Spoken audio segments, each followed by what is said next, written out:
are ready. Okay.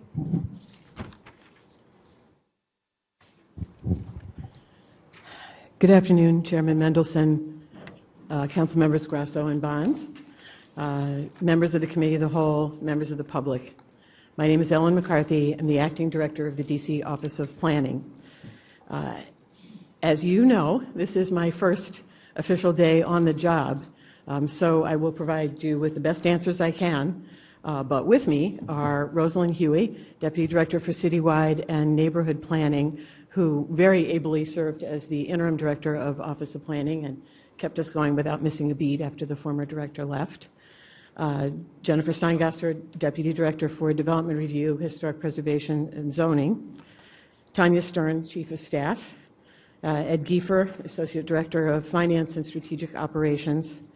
And Associate Director David Maloney, and Lane Sidlowski, who's been in charge of our sustainability efforts, and Joel, who's from the Office of Development Review and Historic Preservation, well, in charge of Development Review, Associate Director for Development Review.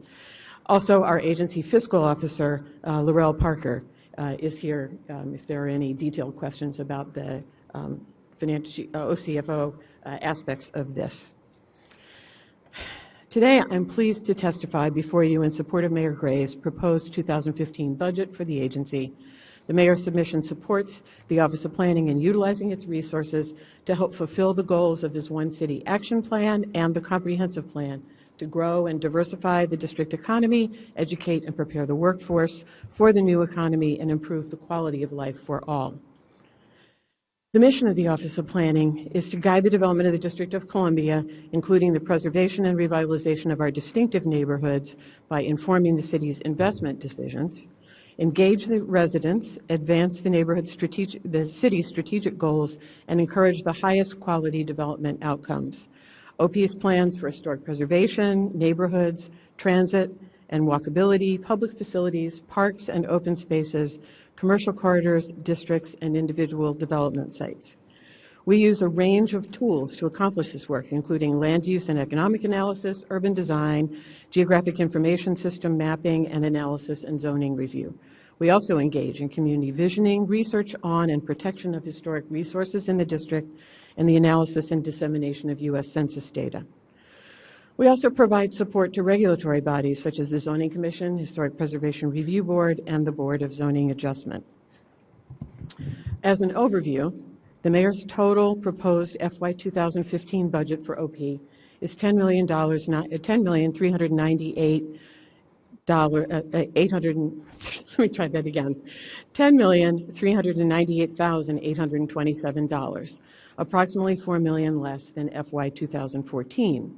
Our operating budget request is $9,898,827, and it's comprised of $9.3 million in local funds, an annual $500,000 federal grant for historic preservation, and $80,000 in special purpose revenue received from historic landmark nominations and historic preservation-related settlements.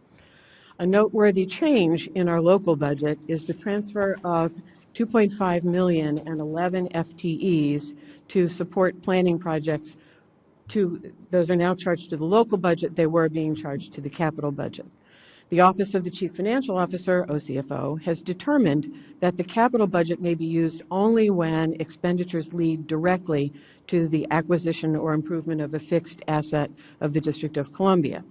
OCFO determined that some of OP's general plans and studies, which were related to infrastructure and DC facilities broadly, along with the related FTE costs, were ineligible for capital funding based on this criteria, and therefore those FY15 expenditures will be charged to the operating budget rather than the capital budget. This brings OP's total operating full-time equivalent employees to 67.5. In addition to the request for additional local personal service funds that I just discussed for the transferred FTEs, our request includes increases to account for projected step increases for the staff.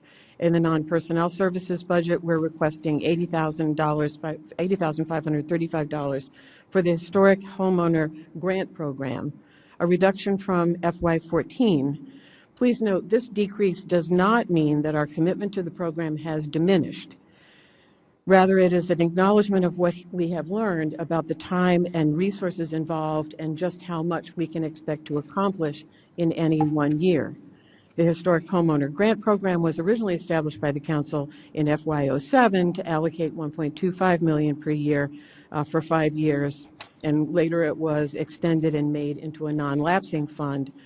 To date, we have spent $2.7 million of the total $6.25 million lifetime allocation made by the Council to this program, and we expect to ultimately invest the entire allocation.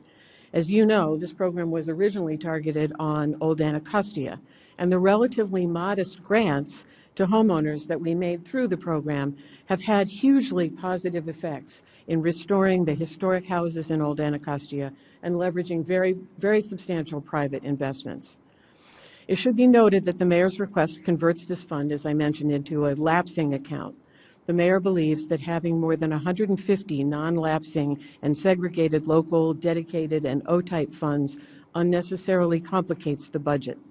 To help erase the complications, he has proposed to repeal several of these funds and to convert them to annually budgeted local funding accounts. In other instances, he's decided to convert these funds from non-lapsing to lapsing accounts. OP will work to get as many of the grants awarded this year as possible and hope to see additional funds in the local operating budget for FY16 and beyond. We're requesting an increase in our local contracts budget as opposed to our capital budget due to that shift of funds that I mentioned.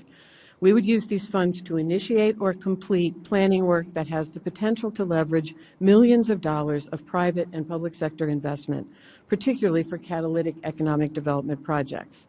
They cover a wide range of planning activities, such as planning for the redevelopment of major economic development sites like St. Elizabeth's and Walter Reed, and for land along future streetcar corridors, and the creation of small area plans for district neighborhoods.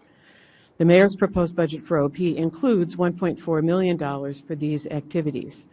Our plan for FY15 is to spend the funds on small area planning and rapid response projects like the one that Commissioner Oldenburg referred to just a few minutes ago in her testimony with regard to Barney Circle, implementation of small area plans recommendation, retail and temporary urbanism implementation, mapping, data for historic preservation, land use corridor planning, and support for the district's age-friendly DC initiative.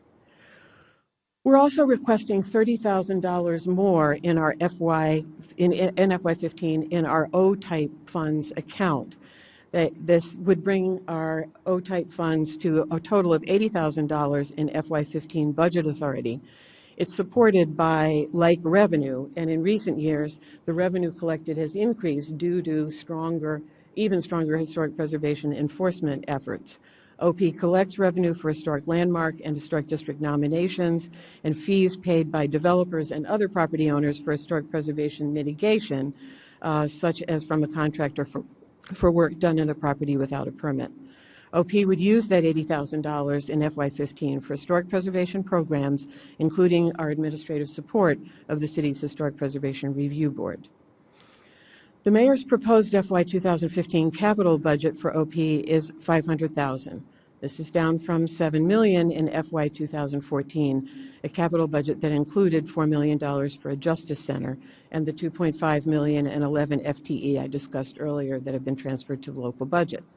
We will use the FY15 funds to continue our work to support the planning of high-quality district government facilities.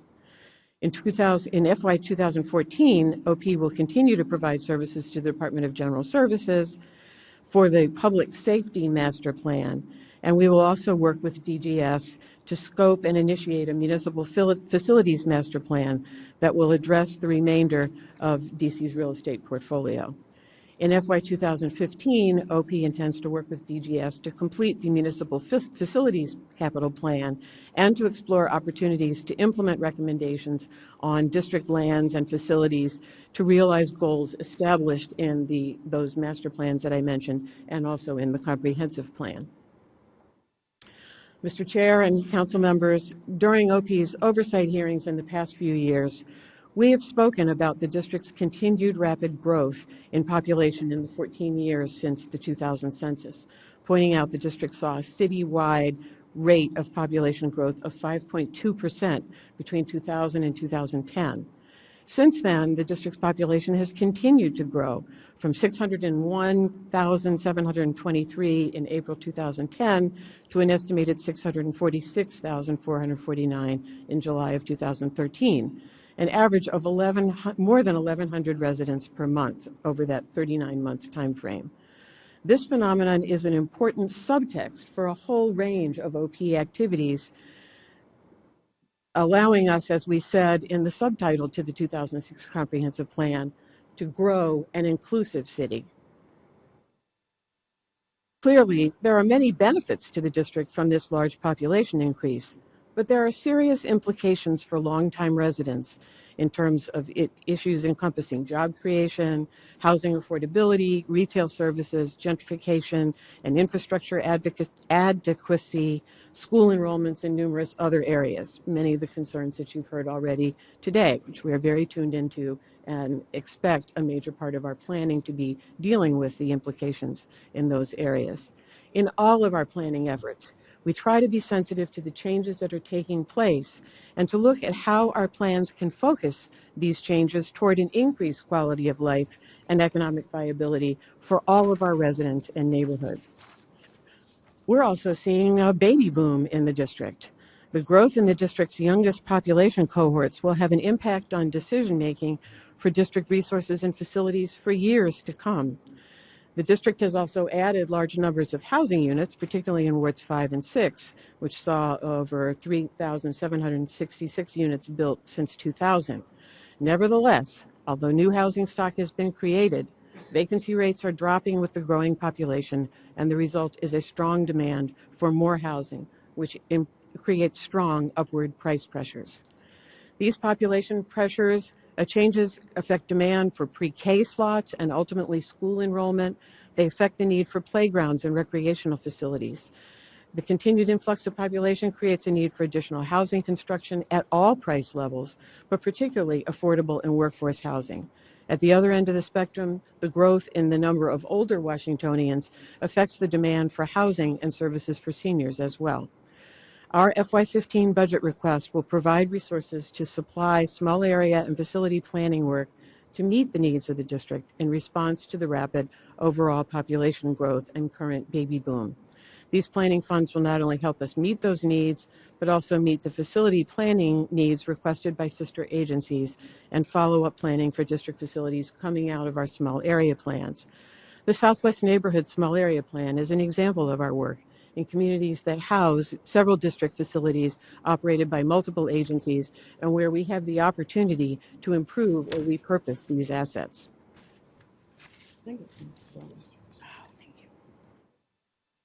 Just to do it, Teddy Cruz for you. With regard to OP priorities, we'd like to turn now to an overview of our top priority projects.